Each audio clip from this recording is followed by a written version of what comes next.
Hop! Bah, c'est parti, hein. On est parti. On est parti. Salut Sébastien. Salut Edouard, comment ça va? Très bien et toi? Ah ben ça va, on a le temps avec nous. Il faut peut-être préciser que la vidéo est faite sans effets spéciaux. Sans effets spéciaux, avec un ciel quand même très, très blanc, mais pas de pluie. Mais Pas de non, pluie, pas de pluie. ce qui est rare effectivement en Belgique. Ça mérite d'être souligné et on est dans tes petites contrées, très calmes, hein. Il y a pas de bruit de Ah circulation. oui, non, ici on est à Folleton, dans la commune de Gèves. Et donc oui, proche des bois et de la nature, le calme absolu. Ça change un peu À fond. de la vie de l'e-commerçant. Ah oui, parce que voilà, c'est pour ça qu'on se retrouve. Merci pour la transition. Ouais, tu vu ça? Voilà. Quel professionnalisme. Parce que du coup, tu gères la boutique, Meat Factory Exactement, Shop, depuis qui 12 ans. qui vend des figurines de collection, pop, culture? Pop culture, manga, cinéma, comics, oui voilà, tout ce qui est culture alternative et on s'adresse un peu à tous les âges, on a des clients, qui commencent à commencer à collectionner dès le plus jeune âge et puis on a des personnes, bah, voilà qui travaillent sur leur affect pour des licences qu'ils ont connues quand ils étaient jeunes, les années Club Dorothée, Star Wars, et puis, bah, Marvel, DC Comics, mais aussi, les romans, la bande dessinée franco-belge, on a un petit peu de tout sur notre site. C'est quoi tes meilleurs clients? C'est le jeune qui découvre ou bien c'est le quarantenaire qui a les moyens de se payer la collection complète? Bah, c'est évidemment la réponse est dans la question, mais je pense qu'on a que des bons clients parce qu'on a que des clients passionnés. Ah, on a surtout, Il y a quand même une voiture qui il y a quand même une passe. voiture qui passe. Donc non, non, on a que des bons clients parce que ce sont des clients passionnés. C'est un Ouais. métier de passion où le relationnel avec les clients est hyper important et ça nous permet d'échanger, bah, sur des sujets plutôt sympas, qui apportent une rupture dans le climat, parfois morose De de l'actualité, qu'elle soit économique ou géopolitique, donc et c'est de assez l'e sympa. et de l'e-commerce, quoi. C'est pas juste, tu pas un Temu, sans relation client. Non, non, non, non, justement, c'est la proximité qui fait la différence, hein, on fonctionne encore beaucoup, dans notre secteur par le bouche à oreille. Les gens parlent énormément sur les réseaux sociaux. Il y a beaucoup de groupes de collectionneurs et donc c'est important d'être reconnu dans notre secteur et de pouvoir avoir des discussions et de pouvoir rendre des services et informer correctement nos clients, pour pouvoir rester au sein de cette communauté, Ouais. c'est oui, Et toi, comment t'as démarré ça justement? Comment t'es tombé là-dedans? par le plus grand des hasards. C'est vrai? Le plus grand des hasards, oui, tout à fait, ouais. Un cadeau de Noël, une fête de Noël, une figurine des Chevaliers du Zodiaque et on se dit: «Tiens, c'est sympa, où est-ce que ça se trouve cette histoire?» Et puis on se rend compte que c'est pas vendu dans la distribution, que ce n'est vendu que dans des petites boutiques indépendantes et à l'époque, ma femme suivait des cours du soir, je m'ennuyais un peu le soir et je me suis dit: «Bah, je vais essayer de créer un site de vente en ligne». On me parlait de du bonheur que c'était de créer un site de vente en ligne gratuitement grâce à tous les outils qui existaient, que c'était hyper simple, que ça allait comme sur des roulettes et donc bah, voilà, j'ai pris contact avec quelques fournisseurs et je me suis dit que j'allais m'occuper mes soirées, que ça me ferait une expérience en plus, de mon expérience dans le milieu de la finance, donc quelque chose de totalement différent et bah, et de fil en aiguille, voilà, on est 12 ans plus tard et on envoie, 5 000 colis par an et maintenant, bah, j'ai plus du tout de boulot dans la finance. Je travaille à 100 là-dessus Voilà. et c'est très bien. Non, 2 temps plein sur une boutique qui tourne très bien, hein. C'est Oui, vraiment oui. il y a des beaux volumes. Mais comme tu l'as un peu dit, donc tu as fait tout en autodidacte pour commencer. Donc maintenant, Oui, on a la chance de t'accompagner pour certains points clés, mais tu fais encore énormément tout seul, oui, c'est tout vrai. seul, Bah, ouais. c'était l'intérêt au départ de lancer cette activité au-delà d'être dans un secteur sympa, c'était de pouvoir apprendre. J'ai toujours été un peu un geek, hein, depuis que je suis petit, j'ai commencé à prendre des cours d'informatique très tôt, en DOS encore à l'époque, OK, hein, c'était ouais, voilà, c'était ça c'est une date. autre histoire, voilà, c'était encore en noir et blanc, on prenait des notes sur des tablettes en pierre et et voilà et donc oui, c'est sûr que là, il y a maintenant internet, regorge de ressources. Il y a des podcasts sur tout ce qu'on veut, des vidéos sur tout ce qu'on veut. La question c'est justement la question c'est de poser la bonne question, de Ouais. savoir après quoi on cherche et donc ça prend pas mal de temps lorsqu'on est autodidacte, mais l'avantage c'est que quand on fait une erreur, on ne la refait pas une deuxième fois et ensuite, bah, une fois qu'on est au bout de ses limites, il faut avoir la chance de tomber sur des gens compétents et bienveillants qui vont accepter de t'accompagner, là où c'est nécessaire que tu sois accompagné t'accompagner, te laisser ton autonomie ailleurs et c'est ce qu'on a pu, créer avec Webika et je vous remercie pour ça parce que c'est vrai qu'on ne serait pas là où on en est aujourd'hui, sans vous et Oh d'un autre bah, côté, je continue à apprendre au quotidien parce que les échanges sont hyper, quel riches quel et quel plaisir instructifs. d'avoir un client comme toi qui donne des consignes précises et qui nous accompagne et qui est pas juste en mode, «Il y a quelque chose qui va pas, débrouillez-vous». Ah oui, c'est sûr. Bah, enfin voilà, si on veut être constructif, c'est bien de pouvoir c'est bien de pouvoir échanger de manière transparente, mais aussi, c'est votre capacité d'écoute, je crois, qui permet ça, hein, donc voilà. Un des gros éléments, un des gros challenges de ton site, toi, c'est quand même cette histoire des précommandes, hein, puisque quand une figurine est annoncée, en général, elle n'est pas encore disponible à la vente, mais les gens veulent déjà la commander. Exactement. Bah, en fait, Heu, c'est le principe de l'édition limitée, donc tous les produits que l'on vend sont en édition limitée. Par conséquent, les fabricants, travaillent aussi, à la production en fonction de la demande et donc enregistrent des précommandes. Alors ça peut les précommandes, de manière générale, pour l'essentiel de notre catalogue, sont prises 6 mois, 1 an, avant l'arrivée sur le marché effectif du produit, qu'il soit livré, produit et livré. Et donc oui, il y a tout un système de réservation qui a dû être mis en place, pour pouvoir, permettre aux clients de verser des acomptes, et ensuite de payer leur solde. Alors comme ça a l'air très simple, mais, en fait, c'est pas si simple que ça à gérer et donc, après plusieurs brainstorming avec vous, on a fini par trouver une solution qui marche d'enfer maintenant et qui nous permet, surtout de travailler rapidement parce qu'au départ, je travaillais quand même avec encore, pas mal de papier, de fichiers Excel. Maintenant, ouais. tout ça est automatisé dans PrestaShop et je pense que c'est une des forces de PrestaShop, c'est qu'on arrive à customiser ce genre de solution, ce qui ne serait peut-être pas possible sur toutes les plateformes, Non, non, non. d'e-commerce. C'est de hautes plateformes qui ont toutes, leurs avantages, hein, mais c'est Ouais, sûr que ouais. la personnalisation dans PrestaShop, c'est quand même assez fou et pouvoir, toi, démarrer aussi seul avec une activité qui était pas grande au départ, Non. enfin, toi, tu es vraiment l'exemple du mec qui a su profiter de PrestaShop de bout en bout. Là où effectivement maintenant sur un Shopify, si tu devais donner 2-3 de ton CA, on est quand même avec des marges assez réduites. Ouais, tout à C'est fait. très compétitif donc Secteur concurrentiel, ça c'est un élément clé. Secteur concurrentiel, difficulté d'approvisionnement, ça c'est une autre, puisque, édition limitée, on a aussi notre croissance qui a été freinée à un moment parce que les fournisseurs avec lesquels on travaillait depuis le début, ne savaient plus nous livrer les volumes, que nous demandions, pour chaque pièce. On était limité et donc il a fallu qu'on diversifie notre approvisionnement, de manière assez importante, et donc trouver des solutions alternatives pour pouvoir travailler avec plus de fournisseurs, pour obtenir plus de produits, satisfaire plus de clients, quoi. c'est un sujet dont on parle pas beaucoup, hein, les fournisseurs en général. On parle de marketing, on parle de sites, de techniques, de code.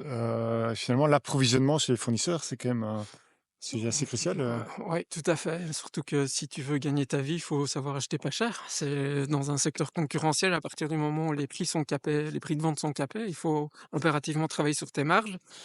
Et donc, ça nécessite de créer une confiance avec le fournisseur pour être sûr que s'il te fait un prix, tu vas pas en profiter pour casser les prix sur le Mmh. marché et te mettre tout le monde à dos, même si tu feras quelques ventes complémentaires. Donc non, il y a vraiment un climat de confiance à développer. Bah, nous, au bout de 12 ans, je pense qu'il y a environ 1 an et demi que je me suis un jour posé, et que je me suis dit: «Ça y est, je pense qu'au niveau de l'approvisionnement, on y est arrivé». C'est En sachant qu'on n'est jamais à l'abri d'une surprise, d'une faillite, une fusion, tout arrive, hein, mais et quelqu'un qui devrait commencer là maintenant dans l'e-commerce, comment il fait pour trouver ses fournisseurs? Tape sur Google, fournisseur tel bah, produit? généralement, les étiquettes, des distributeurs se trouvent, au dos des produits et donc ça, c'est la première source d'information. Ouais, Ce que l'on ne remarque pas toujours, c'est qu'au dos du même produit se trouvent, des étiquettes différentes en fonction des magasins où on en achète. ouais. Donc ça, c'est aussi une 2e source d'information, de se dire qu'il n'y a pas qu'un seul distributeur qui vend tel produit. L'autre solution, c'est de s'adresser directement, prendre contact avec la marque, et de réaliser les procédures d'import et cetera. Mais bon, c'est assez lourd. Ouais. Il faut des volumes conséquents parce qu'il faut pouvoir remplir les conteneurs, complètement.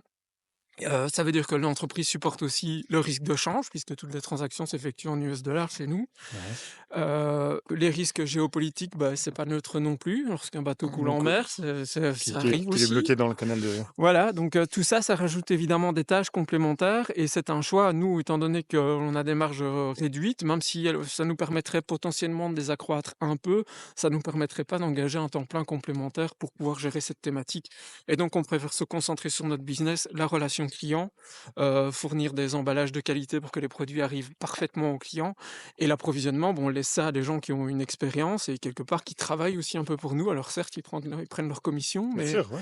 mais Fournisseur de service en ils échange, ouais. fournissent un service aussi qui n'est pas neutre.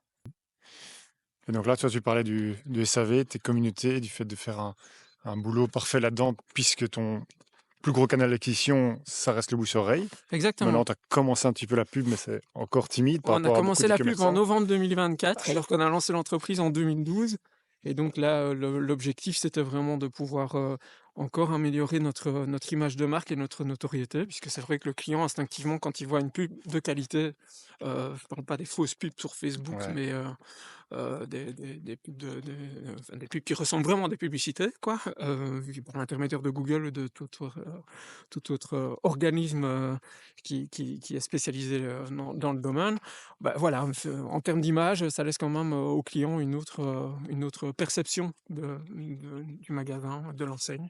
Dis-moi par où faut-il aller? Eh bien, on va tourner ici à droite. Ah, Comme ça, on prend le petit chemin. on va avoir je ne sais pas si on sera passé à deux. Ah, Si, Garci, on va si, s'en ça, sortir, ça, hein. ça a passé, voilà. Comme ça, si tu vas pouvoir voir la magnifique vue sur notre village Voilà. dont je te parlais tout Ouais, à l'heure. ouais, ouais. Voilà, Ah, voilà, je devine la statue au loin. voilà, exactement, Une crolle tendue vers le ciel. exactement. La queue du dragon, Ah oui, oui, la queue du dragon, comme il l'appelait à Folleton. le dragon est là-dessous. Ouais, ouais, J'ai peur c'est maintenant. sûr, c'est sûr que on n'est pas pressé de voir la bête au complet parce qu'on voit la taille de la queue. C'est une allusion à la Saint-Valentin, ça? Non, pas du tout. Pas du tout. Ne me fais pas dire ce que je n'ai pas dit. Yes. Et je parlais un peu de comment, pour quelqu'un qui débute, là, comment trouver son fournisseur. Et si toi, tu devais recommencer ou si tu devais donner un conseil à quelqu'un qui débute en e-commerce. Moi, je pense que j'irai d'abord voir une équipe de pros. Enfin, c'est pas pour faire de la pub, mais Oui, parce que là, c'est... en tout cas, expliquer le projet et expliquer dans mon projet ce qui sort des usages de l'e-commerce. Nous, on avait Ouais. par exemple cette thématique de précommande. Mhm. Et je pense que si j'avais posé les questions au départ à des professionnels plutôt que de chercher une solution par moi-même, j'aurais peut-être gagné, pas en vente, mais Non, certainement en productivité les premières en prise années. de tête, ouais. Je me serais moins épuisé sur certaines thématiques et j'aurais eu l'esprit plus clair pour d'autres. Après, le fait que tu aies essayé toi-même, automatiser un processus qui fonctionne est quand même beaucoup plus facile que C'est ça. Donc, prendre le réflexe d'essayer de demander à un informaticien d'automatiser quelque chose dont on n'est pas sûr. C'est quand c'est même ça. pas terrible, hein. Exactement. Donc l'idée c'était ça. Ah, attention, ici, ça risque d'être un petit peu On compliqué va y pour te arriver, hein. passer. Tu vas y Non, arriver? oui. Allez, Hop là. je te laisse faire ta Attention, cascade. Ça, réalisé par un c'est pour professionnel. empêcher les cyclistes de Waouh, passer. ça glisse un peu. Bon, alors ici, on est vraiment dans les prairies, des agriculteurs du coin. Voilà. Et c'est un chemin qu'on peut emprunter, hein. Écoute, mon podcast s'appelle Marché Parler. Voilà, on est en plein dedans, hein.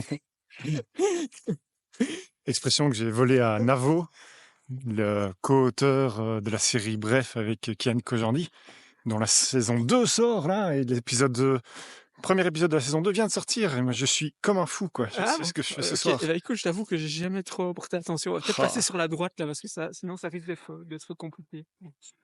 Voilà. Comme ça va te euh, permettre de faire un magnifique plan sur la vallée, je pense. voilà, on fera ça. On fera ça. Et donc, oui, voilà, essayer peut-être de vite lister les points qui font de ton commerce quelque chose qui sort de l'ordinaire, pour voir comment ça peut être implémenté d'un point de vue IT. Ça, je pense que c'est l'étape que j'ai ratée. Je suis directement parti sur la création de fiches produits, sur comment être bien référencé sur Google, etc. Et ça, c'est peut-être un élément que j'ai raté. Alors, on peut aller jusqu'à la queue du dragon, si tu le souhaites. Oui, hein, on va aller faire ça. Euh, Donc voilà, c'est Ouais, le premier conseil non, que je donne, mais que je donnerais. C'est certain que c'est toujours bien de poser les bonnes questions dès le départ pour bien partir, quoi, bien bah, démarrer. c'est clair que la différenciation, bah, tu le présentes au sens du business model même, qui fait que, sans doute, qu'il y a aussi un peu qui limite un peu l'accès aux nouveaux entrants, Oui, parce que c'est pas facile. Il y a les différenciations marketing aussi. Et c'est certain que tu as raison, l'information de comment créer un site, comment créer du SEO acceptable, comment lancer une campagne Meta ou Google Ads, C'est disponible en ligne, gratuitement, d'autant plus avec, du Exactement. ChatGPT. Mais tu le disais tantôt, il faut savoir poser la bonne question Oui. et est-ce que ChatGPT va nous voler notre boulot, nous, d'agence? J'ai vraiment non, je suis pas Je sûr du tout et je t'avoue que ça quand je vois ça arrivera un jour, hein, mais il faut que les gens posent effectivement la bonne question à ChatGPT pour je commencer. poser la bonne question et employer correctement, ces outils parce que c'est vrai que l'intelligence, artificielle est en train de révolutionner notre métier et qu'avoir déjà les petits outils qui ont été intégrés dans Canva pour pouvoir éditer tes images qui avant prenaient des heures sur Photoshop, par Ouais, exemple. Mais quand je vois le nombre de sites internet qui ont des descriptions de produits, mais je ne sais pas comment le dire poliment, mais dégueulasse en fait, on ne donne pas d'informations aux clients alors que c'est quand même le but d'une fiche produit, ouais. c'est que les gens soient informés avant d'acheter. Après, on se plaint qu'il y ait des retours, mais ces fiches produits créées par l'intelligence artificielle, déjà, on le sent parce qu'elles ont toutes la même structure. Les traductions, parfois, on se dit: «Les c'est pas possible, l'éditeur de la fiche ne l'a pas relue avant de la publier». Des descriptions qui commencent par, «J'espère que je vous trouve très bien». Oui, voilà, c'est Tu ça là: «Waouh!» et donc ces outils sont super. Nous, on l'utilise, pour, traduire du code, par exemple, Mmh. quand on a un code HTML, en anglais, et qu'on veut réaliser la copie sur une fiche en français, bon, ça va beaucoup plus vite d'utiliser, passe à droite là, d'utiliser ce genre d'outils comme ChatGPT, mais ce n'est pas la solution à tous les problèmes et il faut pas que ça devienne, systématique parce que sinon on perd en fait, je trouve la personnalité d'un site. Bien que si tu le domptes bien aussi, ton ChatGPT ou autre, et que tu lui apprends ton tone of voice, ta personnalité, ta stratégie, tu peux aussi l'utiliser comme un assistant très efficace Exactement, mais mais nous, voilà. comme on le disait tout à l'heure, le problème, c'est que nos produits n'existent pas encore quand on veut les mettre en vente en ligne, donc Oui, ChatGPT n'a pas ne le l'information. connais pas, Voilà, on est ne le plus connais pas. malin que lui au moment où on met nos fiches en ligne, donc ça, c'est encore une spécificité de notre commerce, en fait. Et C'est justement que, les produits sont méconnus, il y a pas de base de données, il faut vraiment, téléphoner aux fournisseurs, se renseigner, prendre des contacts avec les fabricants pour savoir ce qu'il y aura exactement dans la boîte, pour pouvoir informer le client correctement. Et tout ça, c'est pas ChatGPT qui va pouvoir le faire, bah, quoi. c'est un problème, global puisque effectivement, comme tout le monde a accès à toute l'information avec ChatGPT et ChatGPT a lu toute la littérature qui avait déjà été écrite depuis l'invention de l'humanité jusqu'à maintenant. Qu'est-ce qu'il va y avoir comme nouvelle information, quoi, hein? C'est un problème d'ailleurs pour entraîner les nouveaux modèles d'IA, c'est qu'il y a plus de nouvelles informations disponibles. Elles doivent maintenant s'entraîner sur de la donnée synthétique créée par des IA au préalable. Ouais, C'est quand même c'est pas enfin, c'est étrange, quoi, c'est oui, ça devient étrange et c'est sûr que quand on a commencé il y a 12 ans, on n'avait pas ces outils à disposition. la belle bête. La belle bête. Je vais te prendre avec devant le Oui, nous y voici, nous y voilà, la queue du dragon, à les ça tombes. c'est beau et le village derrière, effectivement, c'est beau, hein. Oui, cette vue est assez sympa. Ça fait Autant dire plaisir. que ça ressource quand on a eu une journée compliquée de venir se balader C'est par ici. clair. C'est vallonné, on se croirait un peu En Wallonie. en Wallonie. J'allais dire dans la vallée des Milieux, yes et alors tu parlais de la satisfaction client du SAV. Vous avez une note de 5 sur 5 sur Google Avis là, Oui, c'est c'était voilà et c'est, bon, on a suivi des recommandations, qui nous disaient que c'est vrai que il faut solliciter les clients pour demander leur avis.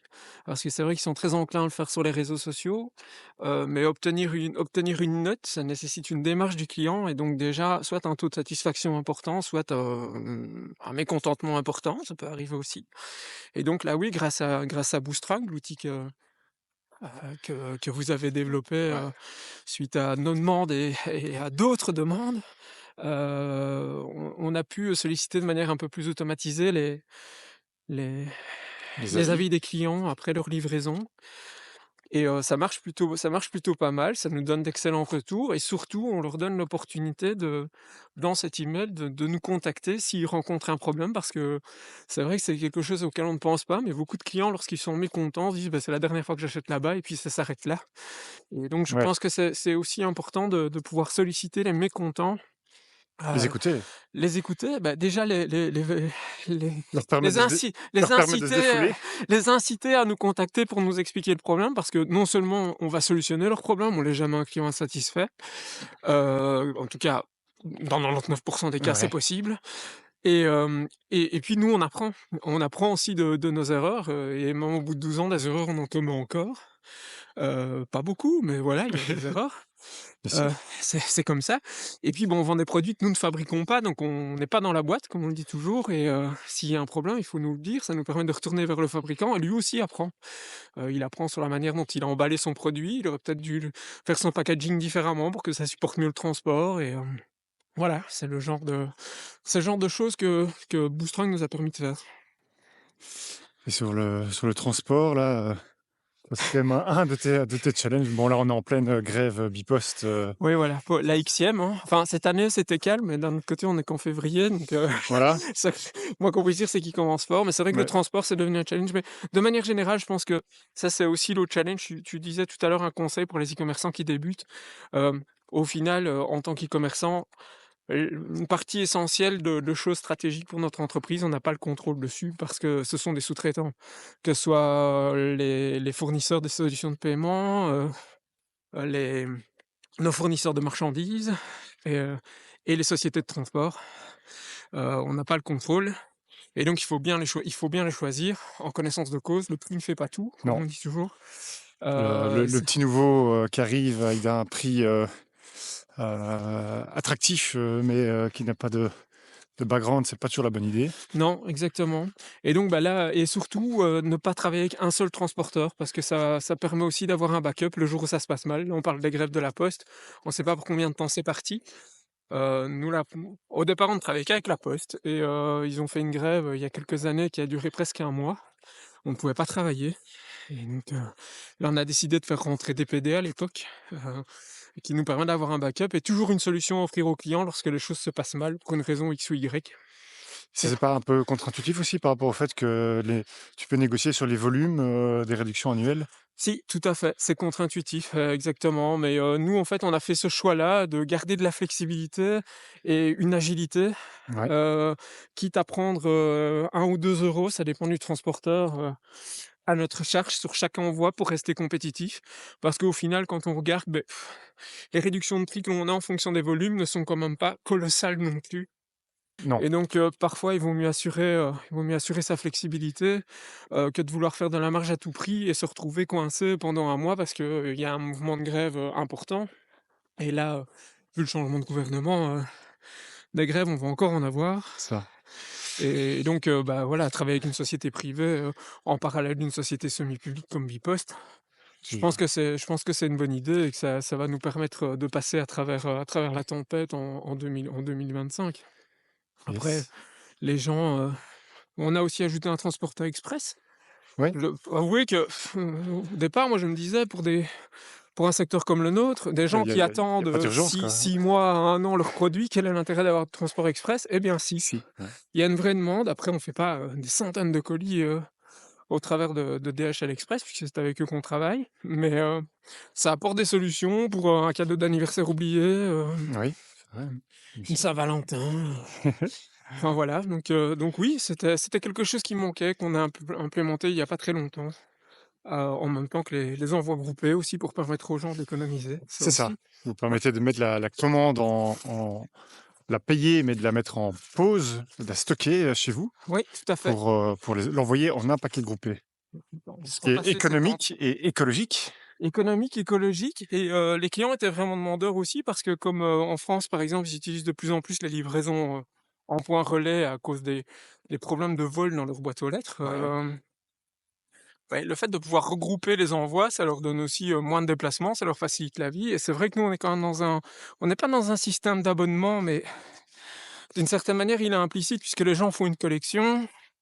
Il y a une nouvelle figurine qui, on va dire, qui sort chaque mois dans certaines gammes, et donc, bah, recevoir un colis tous les 2 mois ou recevoir un colis tous les mois, Voilà. ça change pas grand-chose au final. On est plus content de recevoir un gros colis avec 2 figurines dedans.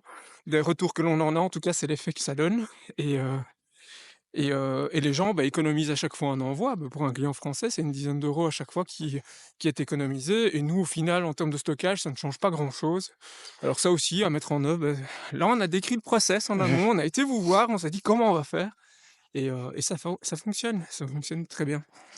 Et à nouveau, bah, il y a pas qu'une typologie de clients, il y a plein de personas. Il y a ceux qui le veulent de façon urgente et ceux qui sont prêts à attendre un mois en plus pour économiser. Et tu as des gens qui font pas du tout attention aux frais de port. Ouais. Pour eux, voilà, c'est le service, ça leur économise, l'après-midi qu'ils passaient avant en centre-ville à tourner pour trouver une place de parking, arriver au magasin pour apprendre que finalement le produit qu'ils étaient venus chercher, il y en a plus et qu'ils pouvaient rentrer chez eux. Bah, ici, ils se rendent bien compte de la valeur ajoutée que c'est de pouvoir se faire livrer à domicile, hein, un produit choisi en stock sur un site internet. Et puis il y en a d'autres, mais je pense que c'est venu, aussi, des secteurs où la marge est beaucoup plus importante, comme le textile par exemple, Ouais.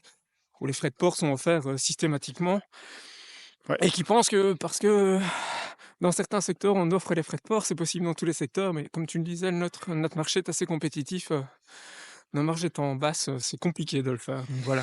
Donc Même on a la essayé de trouver une alternative pour que tout le monde soit gagnant, quoi. la livraison gratuite et certainement les retours gratuits, c'est quand même quelque chose qui va tendre à disparaître, hein, je pense, hein. C'est Beh, pas là, quand on voit encore les indexations des prix des transporteurs, cette année, c'est sûr que ça va commencer à devenir vraiment compliqué, pour un commerçant de supporter l'intégralité du coût d'un transport, en effet.